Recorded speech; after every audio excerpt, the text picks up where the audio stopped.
By way of introduction, my name is Detective Shandy Cobane. I'm a 15-year veteran of the Seattle Police Department. I'm currently assigned to the night shift gang unit. I've proudly served what I consider to be the finest police department in the country for those 15 years.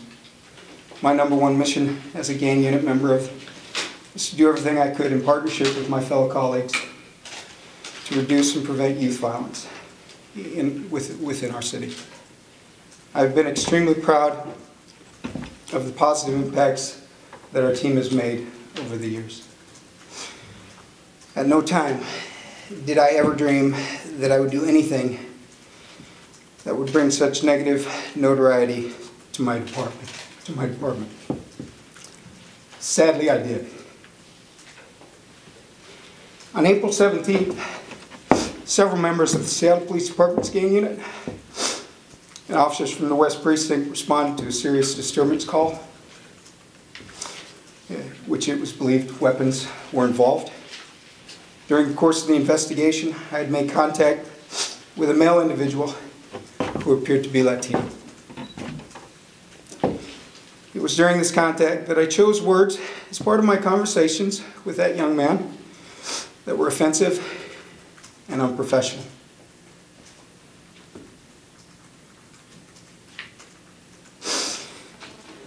Words and comments that not only violated the policies of our department, but the basic values our department prides itself on.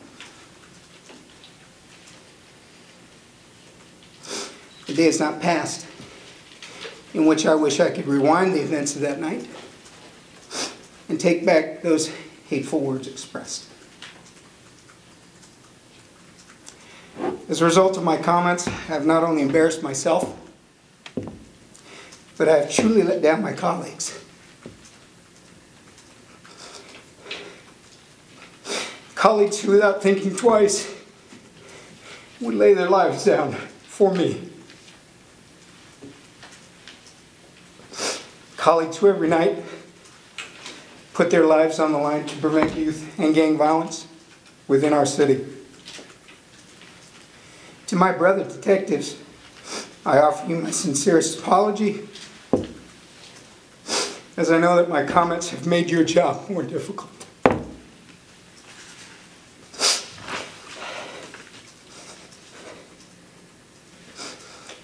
To Chief Diaz, the men and women of the Seattle Police Department, I can only offer my most heartfelt apology and promise you that I will strive to be better and that I will represent this department in the most professional manner. To the Seattle community, in particular to members of the Latino community, I know that my words cut deep and were very hurtful.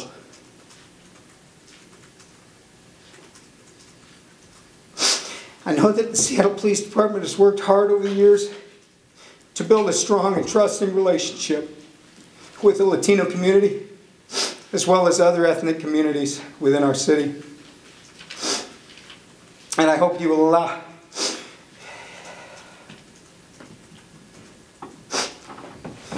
not allow my insensitive comments to taint what the department and the community has worked so hard to build.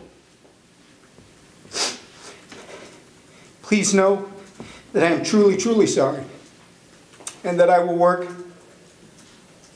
to the best of my ability to regain not only your trust, but the trust of my department. I'm committed to doing everything I can to right this terrible wrong. I welcome and look forward to the opportunity of being able to sit down with members of the Latino community to not only offer my apologies, but to hear directly from them the impacts that my words have had.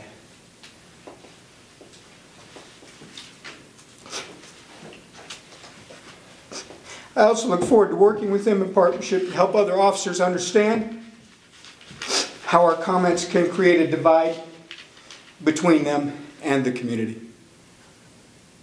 I plan to fully cooperate with this investigation. I accept full responsibility for my comments.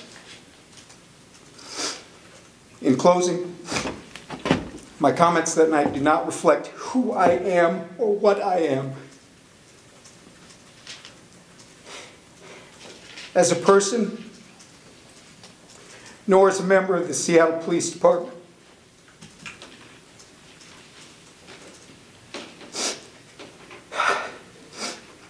To everyone who has been hurt by these comments, please know that I'm truly sorry. Thank you.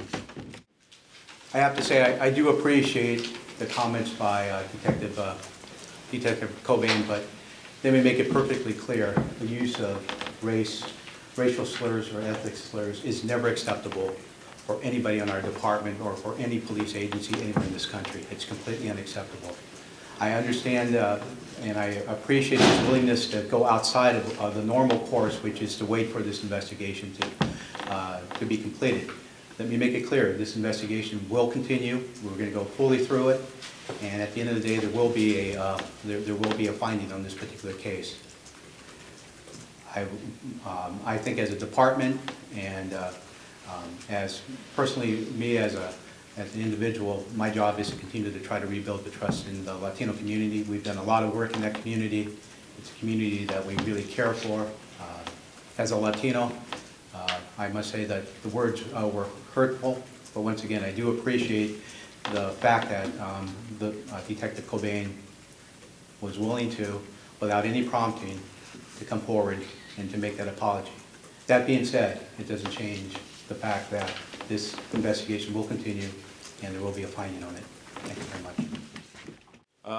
Chief Diaz has made it very clear to the Office of Professional Accountability that he wants this investigation fast-tracked. I can't give you specific days, but I don't think it should take that long. Can you talk about possible disciplinary action? Well, in any disciplinary action that we have, it can constitute anywhere between a verbal reprimand all the way to termination. At this point, until we have the case completed and until there's been a full review, we won't know until that time exactly what the discipline will be. There's still a great deal that we have to investigate and vet out. Is there any precedent for this that you can recall within this department as far as other incidents or? I'm not aware of it, and I thought it was a very courageous thing for him to do, to just come right out and make that apology. But no, I'm not aware of it. I was more so referring to the actual incident. Oh, sorry. I'm not aware of any at this point. Was this incident reported to any of the superiors before the video came out on Cairo TV? Yes, it was. And as soon as the video was brought to our knowledge, it was forwarded to the Office of Professional Accountability for investigation. When was it brought to your attention, or the department's attention? A day or two after the incident. I don't know what date exactly. And has the detective been under investigation since that video was brought forward to the department? I guess I'm not following your question. You said that the video was brought to the department's attention a few days after the April incident. Correct.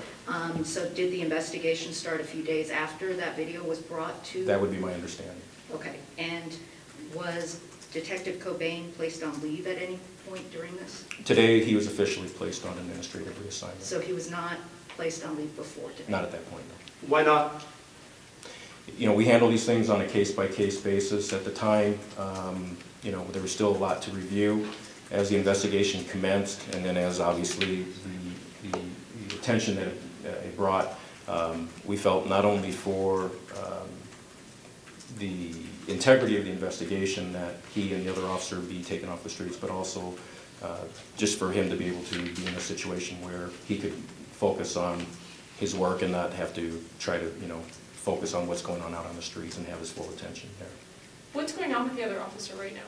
The other officer has also been placed on administrative reassignment. Can you tell us anything about that officer? I don't know the particulars. I know that she's been with the department for, I think, 3 or 4 years, but I can't tell you much more than that right now. Also gang unit? No, she's a patrol officer.